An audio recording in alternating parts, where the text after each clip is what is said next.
This is Swiftlet, a Taylor Swift podcast with a literary twist. Today's episode is another installment of Dear Readers. Today's book is the poetry anthology Invisible Strings, 113 Poets Respond to the Songs of Taylor Swift, edited by Kristie Frederick Daugherty. As always, I am your host, Peyton Edwards. Invisible Strings, 113 Poets Respond to the Songs of Taylor Swift, edited by Kristie Frederick Daugherty, was published on December 3, 2024. The poetry anthology is 267 pages, of which 196 are filled with various kinds of poetry, some freeform and some heavily structured. The book is split up into 8 sections, with the poems making up the majority of it.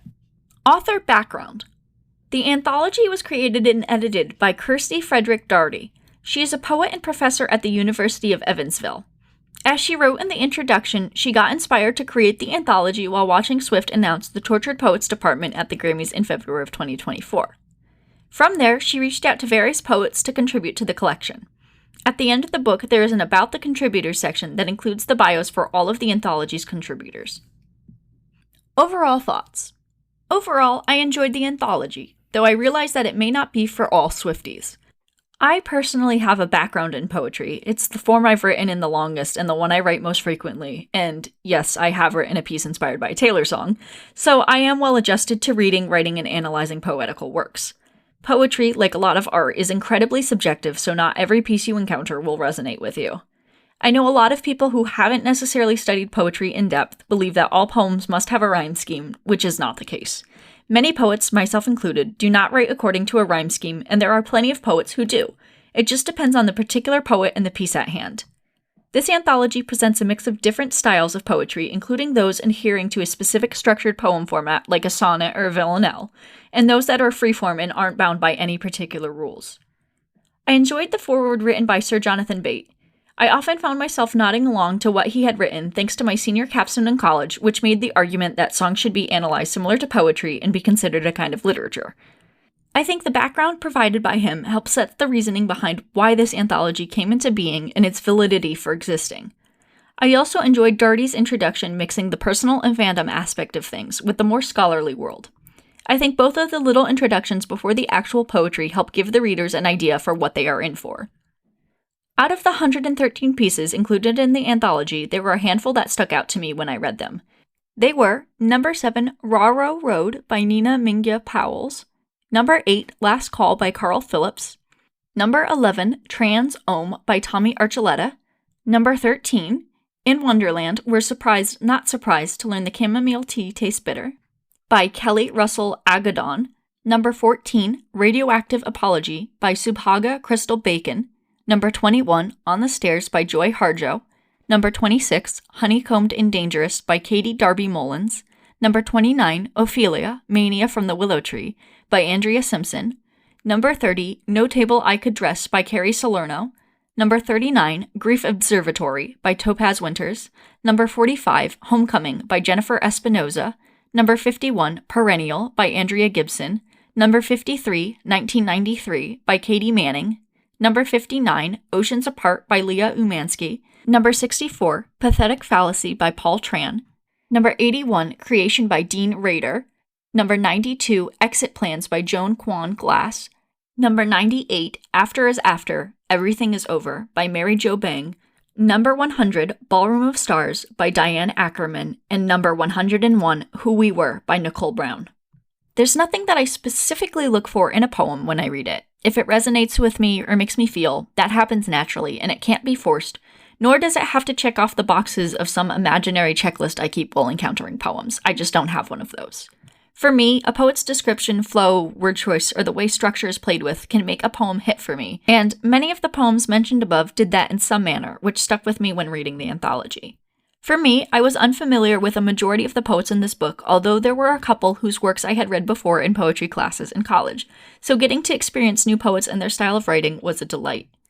While reading through the anthology, I noticed quite a bit of overlap in some topics and themes mentioned by the poets. Ones that I picked up on were birds, the color purple, celestial bodies, and ocean imagery.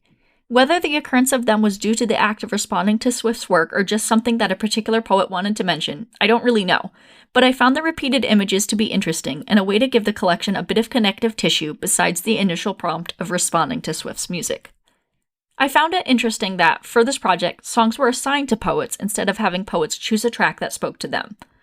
On one hand, I understand the thinking behind the process so there would be a fair distribution of songs represented and not a song or two having several pieces written in response to it. While, on the other hand, I think it would have been interesting to see the different poets' take on the same song and analyze the way they interacted and were inspired by it. I also think that having a song dictated to you to write about instead of just listening through and connecting with one naturally could have potentially led to missed opportunities, since a song that was assigned could have simply not resonated with the writer. As I read through the poems, I kept a note of what my guesses for the song that inspired the piece were to hopefully see how right or wrong I was. When I finished reading the poems, I was disappointed to learn that nowhere in the book was some sort of key matching the songs up with the poems. I had been going along excitedly, jotting down my guesses, and when I discovered that there was nothing to check them against, as I had assumed, given the marketing for this book as an exercise in decoding and analyzing the works, I was deflated and a bit frustrated. Having a key in the back of the book to see which songs went with which poems would have been helpful, since some of them were a bit obvious, either through the poet's word choice that pulled from Swift's lyrics or the title making reference to the specific song, while others I had absolutely no clue as to what could have been the inspiration behind it. Being able to complete the decoding process would have made me feel as if I had fully experienced this anthology. I am aware that the app Swiftalert, which saw massive success during the Eras Tour hosting Mastermind, has joined with Daugherty to make a guessing game out of the book by selecting a handful of poems to decode. While I think the team up with Swiftalert is neat, I don't know if it reaches every reader of this anthology.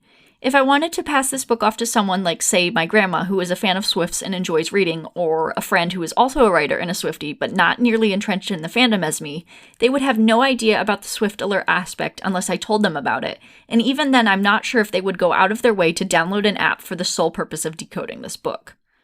One of my all-time favorite things is hearing creators talk about their creative process regardless of the subject, if it's a song, movie, television show, book, or any other kind of art you can think of. I'm absolutely fascinated by what compels people to create and the stories behind the pieces, so I thoroughly enjoyed the outros on responding to Taylor's songs section of the book. Though I understand why only a handful of the poets were selected to share their process, given that crafting a poem and a bio can be a lot in the midst of what I am sure is already busy lives for these poets, it would have been neat to read about every contributor's process and see if there was any overlap between experiences. Overall, the anthology Invisible Strings 113 Poets Respond to the Songs of Taylor Swift, edited by Kristie Frederick Daugherty, provided a mostly fun and engaging reading experience. I think that there is a sweet spot of Swifties that would enjoy this book, and that would be Swifties who thoroughly enjoy literary analysis and/or writing and analyzing poetry. I think that the average Swift fan might find it to be a neat concept, but not necessarily for them. If you read this anthology, let me know what you thought of it. What were some of your favorite pieces that were included in this collection? I'd love to hear what your experience was.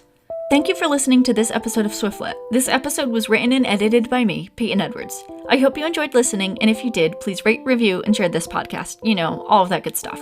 You can connect with me on Instagram and the site formerly known as Twitter at Swiftlet Podcast.